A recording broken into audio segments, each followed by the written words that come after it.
So students, in last video we have discussed about area under the graph. Area under the graph was quantity on y-axis into quantity on x-axis. Let me show it to you once again. See, this was the situation. Quantity on x-axis into quantity on y-axis. Quantity on x-axis into quantity on y-axis. Here also.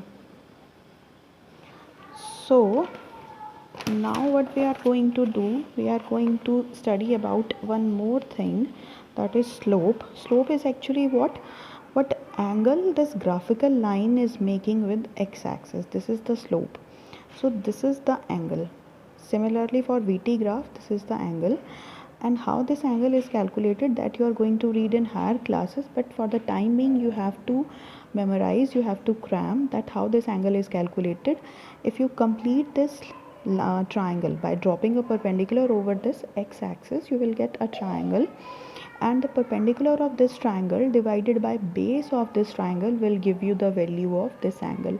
This I'll tell you in 10th standard or when we meet, but for the time being you just memorize that. Here also this is the angle, this is slope, and drop a perpendicular over here. This becomes the perpendicular for triangle COD.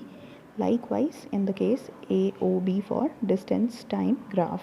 So this is the perpendicular and this is the base. When you put the values, this value correspond to the value of velocity, and here also this value corresponds to the distance traveled by the body.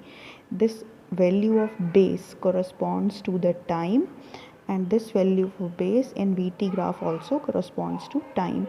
So by inserting the value of AB and OB like S and T, S or displacement, whatever is given to you. Likewise in this case CD is velocity or speed, whatever is given to you, and this is time. By inserting the values, we have assumed here that the body has started from rest. So if we subtract 0 from this velocity, then it hardly matters. So why I have done this, because when you see that V by T minus 0, this is actually U, initial velocity. So this formula, this thing resembles to the formula of acceleration. So we come to a conclusion that slope of VT graph, velocity time graph, will give you the value of acceleration. And remember that area of VT graph will give you the value of distance or displacement. So here also see the concept, S by T. This is S and this is T. When you divide these two things, then we get either speed or velocity. If distance is given, then we will talk about speed.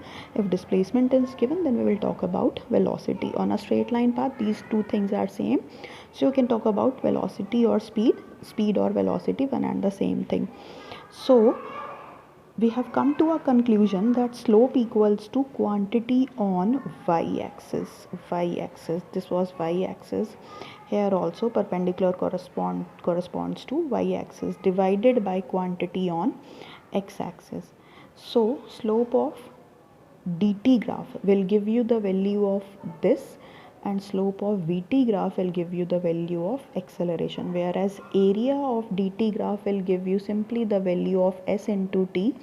We have to leave it as such because this is not a special quantity in physics, whereas this is for DT. Whereas for VT, what we have, velocity into time or speed into time. When you put the values S by T for V into T, then these get cancelled and you get distance or displacement for area under the VT graph. This you see once again in my notes so that you can clear this topic well.